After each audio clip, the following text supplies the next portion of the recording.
Sorry guys, ये video मैं दोबारा अपलोड कर रहा हूँ। पहले जब मैंने डाली थी तो इसकी ऑडियो में कोई गड़बड़ हो गई थी। जो मैंने अपनी मॉडलिंग असाइनमेंट वाली वीडियो डाली थी उसके जो पीछे म्यूजिक चल रहा था उसकी वजह से कॉपीराइट क्लेम आ गया और मैंने उसको हटाने की कोशिश की। पता लगा मेरी वो उसकी ऑडियो ही चली गई। अभी मैं इसको दोबारा अपलोड कर रहा हूँ। Sorry guys. एक्चुअली उससे मेरे को याद आया, we did a modelling assignment.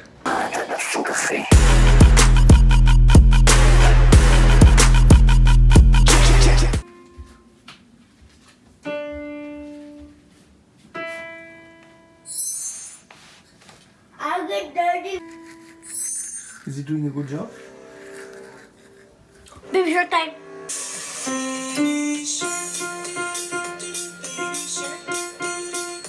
Guys good morning. क्या चल रहा है? अभी क्लासेस सारी बंद हुई पड़ी हैं बाहर की, तो बच्चे घर पे ही पियानो सीख रहे हैं। Let me show you.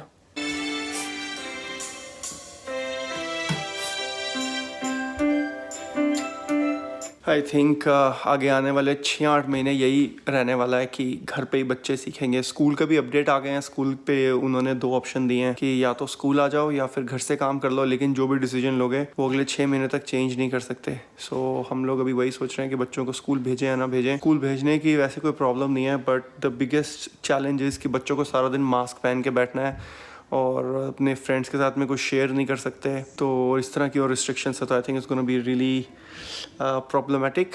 सो मैंने जो कल एक वीडियो डाली थी 8 करोड़ के घर की, उस पर काफ़ी लोगों ने मेरे को क्वेश्चन पूछे थे। मैं कुछ एक का answer I thought I just make a quick video about that. So let's start the questions and answers. और गाइस, इससे पहले कि सवालों और जवाबों का सिलसिला चालू करें, आपको बहुत ही जन्माष्टमी की शुभकामनाएं अगर आप जन्माष्टमी सेलिब्रेट करते हो। अनफॉर्चुनेटली इस बार तो उतनी अच्छे से सेलिब्रेट नहीं हो पाएगी जितनी हर साल होती है, क्योंकि हर साल मंदिर में जाते हैं, बट कोविड की वजह से मंदिरों ने अपने प्रोग्राम काफ़ी कैंसिल कर दिए हैं। ओके जी, जो पहला क्वेश्चन है वो गगन कौर ने पूछा है। गगन ने क्वेश्चन पंजाबी में पूछा था, लेकिन मैं आपको हिंदी में ट्रांसलेट करके बता रहा हूँ। तो गगन ने पूछा था कि जब नए इमिग्रेंट कनाडा में आते हैं तो पहला घर कब ले सकते हैं और कितने का ले सकते हैं। देखो, कब का कोई एक सिंपल जवाब नहीं है। बहुत से मेरे फ्रेंड्स हैं जो आते ही सीधा घर ढूंढना शुरू कर देते हैं, 2-3 महीने में घर ले लेते हैं। सब इस बात पे डिपेंड करता है कि आप कितना पैसा लेके आ रहे हो, क्योंकि आपको डाउन पेमेंट करनी पड़ेगी। अब आप कितनी डाउन पेमेंट करते हो उसके हिसाब से डिफरेंट रूल्स हैं, और अगर आप इंटरेस्टेड हो तो प्लीज़ कमेंट करके बताना। मैं इसके ऊपर वीडियो बनाऊंगा अलग से कि घर कैसे ख़रीदना है, उसके लिए डाउन पेमेंट कितनी चाहिए और कितनी डाउन पेमेंट करते हो उसके हिसाब से कितने रूल्स हैं। तो the whole process of buying a house I will do that. अगर आप इंटरेस्टेड हो तो कमेंट करके ज़रूर बताना। और दूसरा सवाल पूछा है कि घर नया इमिग्रेंट कितने का ले सकते हैं। देखो कितने का आप ले सकते हो घर, वो भी मेनली इस बात पर डिपेंड करेगा कि आप डाउन पेमेंट कितनी कर रहे हो और उसके बाद में आपकी सैलरी कितनी है। क्योंकि आपको अगर लोन लेना है बैंक से, वो सिर्फ इस बात पर डिपेंड करेगा कि आपकी फैमिली सैलरी कितनी है। नॉर्मली जब आप आते हो यहाँ पे तो कुछ टाइम आपको वेट करनी पड़ती है। ऐसे नहीं होता कि डे 1 पे आप लैंडिंग आपने की और बैंक के पास चले गए कि भाई मेरे को लोन दे दो और वो आपको लोन दे देंगे। आपको कुछ एक महीने की 3-4-6 महीने की हिस्ट्री आपकी रिस्क प्रोफाइल के हिसाब से वो आपको बताएंगे। सो कितने घर ले सकते हो सब इस बात पे डिपेंड करता है। आप $1 मिलियन का ले लो, $2 मिलियन का ले लो, अगर आपकी सैलरी इतनी है। अगर आपकी एवरेज सैलरी है, लेट्स से अगर आपकी 40-45 हज़ार सैलरी है आपकी, और आपका जो हस्बैंड वाइफ है उनकी भी लगभग इतनी एवरेज सैलरी कनाडा में लगभग 45 हज़ार है, तो मान लो हो गई 90 हज़ार। तो नॉर्मली 5 या 6 गुना आपको उसका लोन मिल जाता है। यानी 90 हज़ार, मान लो राउंड फिगर मैं मान लेता हूँ $1 लाख, तो $5 से $6 लाख के बीच में आपको लोन मिल जाएगा। और फिर कितनी आपने डाउन पेमेंट करनी है, बट पूरा जो घर का वो है, मैं इसके ऊपर एक सेपरेट वीडियो बनाऊंगा। राइट, मीत ने पूछा अगला क्वेश्चन कि क्या जो मैंने घर के टूर दिए थे, क्या ये लकड़ी के घर है या ये ब्रिक्स के हाउस है, यानी कंक्रीट या ब्रिक के हाउस है। और मीत को लगा कि जो 8 करोड़ वाला हाउस है वो ब्रिक हाउस है, लकड़ी का नहीं है। ऐसा नहीं होता। 99% जितने भी घर बनते हैं कनाडा में वो सभी लकड़ी के होते हैं, इवन दो वो बाहर से लगे कि ब्रिक है। जैसे मेरा घर बाहर से देख के आपको लगे, let me actually show you, let me quickly show you. ये देख रहे हो, ये ब्रिक है सारी।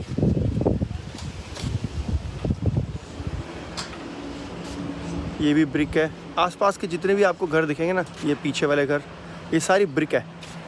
बट ये ब्रिक सिर्फ दिखावा है, ये ब्रिक के घर नहीं होते। ये घर सारे लकड़ी के होते हैं। तो लकड़ी का पूरा जो खांचा है तैयार होता है, तो घर जो है वो ब्रिक के सहारे नहीं टिका हुआ। घर जो होता है लकड़ी की पोस्ट होती हैं, यानी मोटे लकड़ी के, आप हिंदी में क्या बोलते हैं यार, मैं आई डोंट नो, वो पोस्ट होती है। जैसे आपको मैं पोस्ट भी दिखाई देता हूँ यार, ये देखो, ये देख रहे हो, जैसे बाहर डेक बना हुआ है तो इसको पोस्ट बोलते हैं। अब क्या बोलेंगे हिंदी में, आई डोंट नो। इस तरह के मोटे मोटे पोस्ट होते हैं, पिलर मान लो, पिलर, ठीक है, इस तरह के पिलर हैं, उसके ऊपर ये लकड़ी के ही होते हैं, वो उसके ऊपर खड़ा होता है और उसके ऊपर फिर जॉइस्ट बोलते हैं, अगेन मेरे को नहीं पता यार, फट्टे मान लो, और जॉइस्ट लगा के उसके ऊपर पूरा ढांचा बनता है और बाहर प्लाईवुड होती है और प्लाईवुड के ऊपर ये बनते हैं आपके ईंटें जो हैं वो चिपकाई जाती हैं, बट ये ईंटों के सहारे खड़ा नहीं होता घर। राइट, तो सयम चौधरी ने अगला क्वेश्चन पूछा है कि क्या कनाडा में अपना प्लॉट लेके घर बना सकते हैं कि नहीं बना सकते। बिल्कुल बना सकते हो यार, कोई प्रॉब्लम नहीं है, प्लॉट ले लो और घर बना लो। दी ओनली प्रॉब्लम इज़ इतना सिंपल और स्ट्रेट फॉरवर्ड नहीं है जैसे इंडिया में होता है। इंडिया में तो कोई भी कॉन्ट्रैक्टर को हायर करो और बना लो।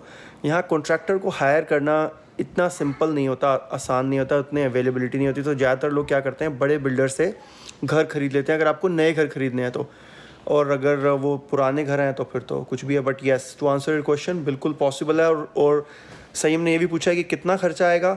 अगेन डिपेंड करता है कि मैं एक आइडिया देता हूँ। जैसे मेरे एक नोन ने घर बनाया था, उनका आई थिंक 3,500-4 हज़ार स्क्वायर फीट का घर है, तो उनके 5 लाख डॉलर बोल रही थी ना वो, क्या जो उनका कस्टम हाउस में गए थे उसके है 6 लाख ना, हाँ, उसका मेरे ख्याल से 4,000 स्क्वायर फीट का था ना वो।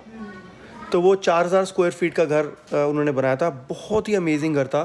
तो 6 लाख डॉलर लगे थे। 6 लाख डॉलर का मतलब 3.5-4 करोड़ रुपए आपके सिर्फ कंस्ट्रक्शन पे, और प्लॉट अलग से होगा।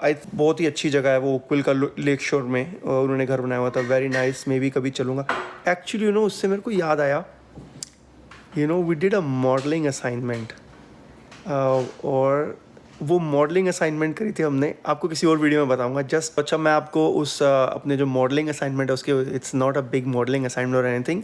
तो वो जो एक रियलिटर है, वो और मेरी wife Sakshi, they are in the same group and they were looking for a family, क्योंकि उनको अपनी जो उनकी रियल इस्टेट की कंपनी है उसकी प्रमोशन के लिए उनको ऐड बनानी थी।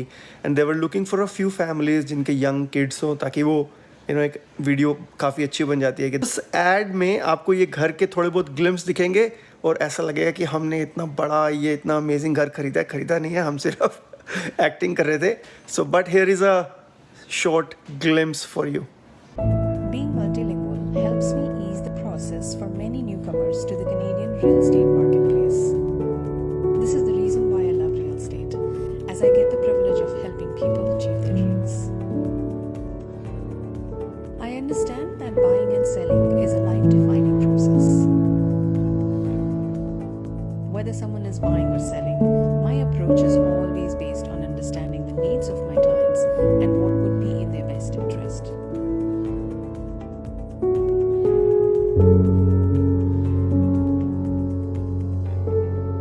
I treat every client as though they were my own family. Be it a condo, a townhome, or $1 million home, I'm always committed to offer the best experience possible, because to me, it's not about the transaction, but the trust clients have in me.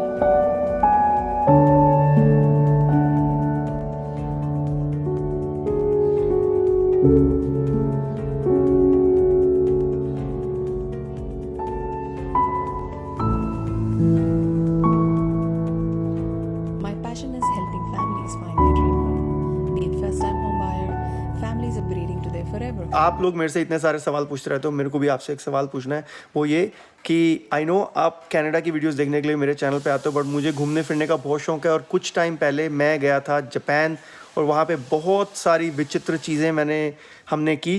क्या आप interested हो वो videos देखने में? अगर हो तो मुझे कमेंट करके ज़रूर बताना।